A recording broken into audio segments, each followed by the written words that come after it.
everybody, Rebecca here for the next episode of the Monday Mr. Money Mustache Motivation. If you're new here, welcome. And if you haven't heard of Mr. Money Mustache, he is a very popular financial independence retire early blogger. And on Mondays, I like to read an article of his and we discuss in the comment section down below. I always link to these articles that I'm reading in the description box below if you'd like to learn more about Mr. Money Mustache. Today's article is a good one. This one is a book review, and he wrote this on December 18th, 2012, and the book that he is reviewing is Your Money or Your Life. Now, this book is a really popular one in the FIRE community, and admittedly, I have not read it, but I do have it in my Amazon wish list, and I'll get around to reading it one of these days. If you are interested in reading this book, then I'll link to it in the description box below as well. So, jumping in here, Your Money or Your Life, original Mustachian Joe Dominguez. Want to hear something really weird? All this time I've been writing this blog about financial independence, a term and movement that is often credited to the 1993 book Your Money or Your Life. I had been assuming that Mr. Money Mustache himself was at least partly motivated by a long ago reading of that book as well, and I've been recommending it to people for years. The only thing is, it turned out I had never read it. I recently got my hands on a copy of this old classic and read it in detail, expecting a nice refresher course. Absolutely none of it was even remotely familiar. Most of it aligned perfectly with my own philosophy known as Mustachianism, but surprisingly not all of it. Many things have changed in the 20 years since that book was written, including the birth of the internet, the death of interest rates, and great changes in consumer products and housing. And on top of that, the authors had different tastes in lifestyle and investment, allowing us to come up with the same basic idea from different directions. So I came out of it more convinced than ever that we're onto something great here, and with a few new tricks scooped from authors Joe Dominguez and Vicki Robin. Today, I'd like to share them with you in case you too are unfamiliar with the book. Background. As the original early retiree, Joe Dominguez apparently grew up in the ghetto, made it out to land a great job in the Wall Street financial sector, saved about $70,000 by age 30 in 1969, $423,000 inflation adjusted to today, and never accepted money for any of his work for the rest of his life. Along the way, he met Vicki Robin, and together they founded an old-school grassroots movement called the New Roadmap Foundation, a huge network of volunteer teachers complete with seminars and even cassette tapes. Without the benefit of the internet, they educated thousands of people, freeing them from the chains of their spending addictions. Eventually, the efforts coalesced into the book called Your Money or Your Life, which became a big seller and really helped the word start spreading. Today, there are a number of financial independence blogs, and the concept even has its own category on Reddit. Many of the terms that get thrown about, like FI, are based on things first invented in this book. But while the book itself has changed the lives of millions of people, and I agreed with its methods and message, I found it decidedly quirky and antiquated in parts. And while I know it is considered effective by many, and I consider its authors to be godlike in their accomplishments, it was clunky reading at times, and it took me over a month to get through it. Thus, I figured that not everyone has read the book in detail, and many of us could benefit from a quick look at the 9-step program it presents, contrasting it where appropriate to what we've been learning here on Triple M.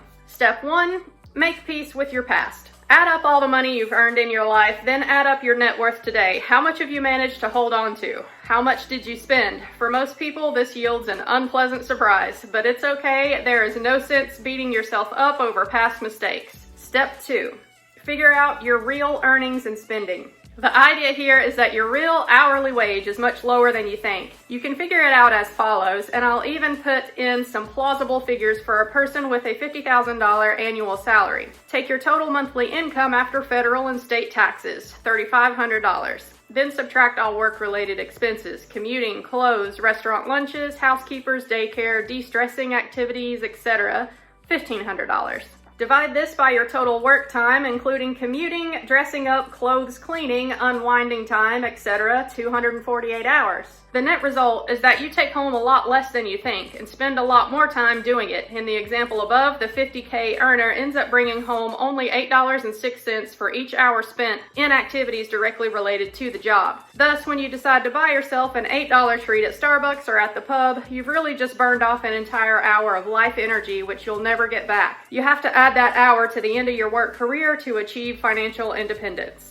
Tracking your spending is the easy part. The book recommends you use a notebook to handle everything, whereas I just do all of my spending by credit card, allowing it to be tracked automatically. The key, however, is you should know exactly what you buy each day and why you decide to buy it. No more unconscious impulse shopping. Step 3, create monthly reports for yourself. Keep a table of all income and all spending for each month, break it into categories, and convert the figures into hours of life energy spent, restaurant meals, 20 hours, etc. I find that the Mint financial tool does an acceptable job of this for me, but the book recommends you do it in more detail.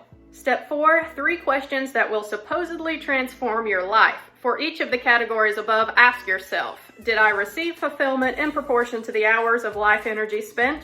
Is this expenditure in alignment with my goals and life purpose? How might this expenditure change if I didn't have to work for a living?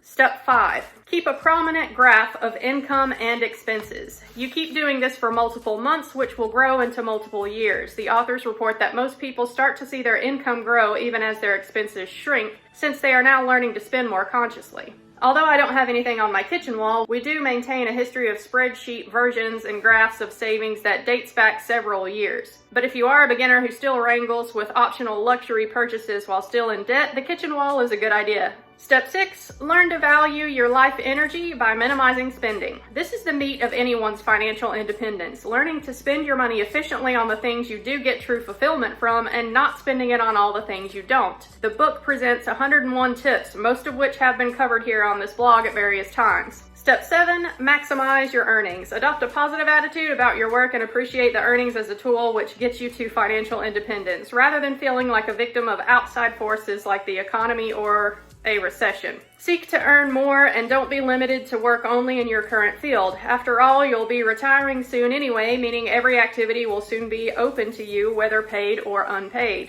Step 8, watch for the crossover point. This is when your passive income from investments equals your expenses. When you reach that point, ding ding, you are financially independent. However, the authors define this as monthly income equals capital times current long-term interest rates divided by 12 months. Since they like government bonds as their retirement income vehicle, which currently pay approximately zero after adjusting for inflation. But Mustachians, of course, have other options discussed below. Step 9, managing your money.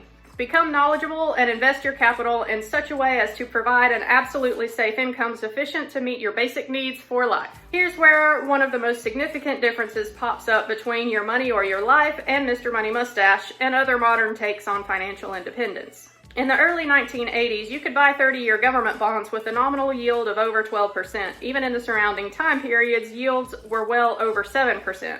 The Your Money authors liked the guaranteed return and decided to use these bonds as a complete income source. Due to our continued hangover from the financial crisis, the latest figure for the 30-year bonds is about 2.9%. While it is still possible to retire on bonds, I consider an over 50% reduction in investment returns in exchange for safety to be too high a price to pay. Safety is just an expensive illusion anyway, so instead of bonds, we focus here on stocks, dividends, owning rental real estate or its passive cousins, REITs, and even a bit of wacky new higher risk return stuff like peer-to-peer lending. And on top of that, I don't consider retirement to mean never accepting money for the things you do, so I allow you to do fun things that happen to generate money in retirement as well. Your Money or Your Life is a wise book, and the authors were clearly motivated by what they saw was a pointless death march of society. Work, work, work, buy, buy, buy, trash, destroy, waste, die.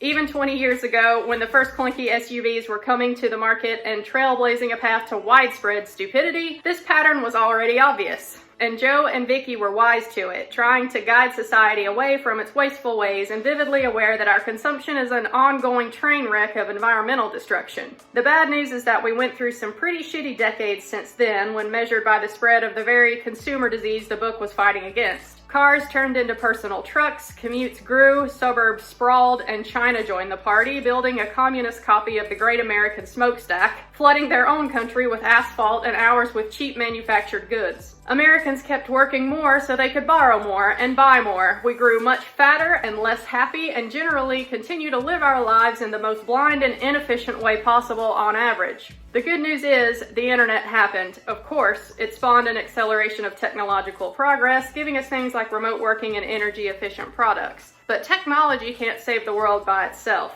In the wrong hands, it just allows us to consume more efficiently, which means consuming more. It's a good tool, but it's not good enough. The good news comes from the free exchange of ideas. Only now can the ideas of the non-wealthy majority compete equally with the billion-dollar budgets of crusty old companies seeking to prolong overconsumption.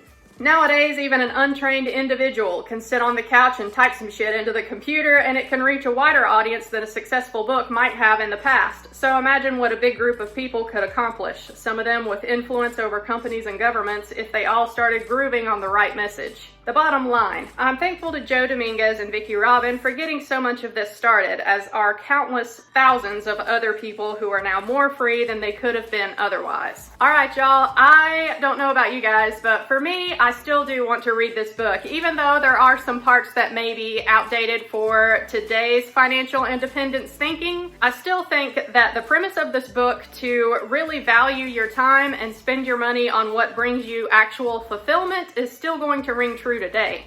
And to be honest, I almost did the step 2 in this synopsis that Mr. Money Mustache made of this book, the part where you're supposed to figure out your real earnings and spending, but I couldn't make myself do it. I'd be interested if you guys actually figured out your actual hourly wage, and if you're brave enough to post it in the comment section below. I think that it could really be an eye-opener for some, but I'm afraid that for somebody like me who is so far from financial independence, that if I actually did that calculation to figure out what my real hourly wage is, I'm afraid that I would be more discouraged than encouraged. So I chickened out and I didn't do it for this video, but if y'all actually took time to do that, I'd be interested to know what your real hourly wage is. So yeah, that will cover it for this episode of the Monday Mr. Money Mustache Motivation. I will link to all the rest of the Mr. Money Mustache articles that I have done at the end of this video, and I'll see y'all next week for the next episode. Thanks for watching, guys. Bye.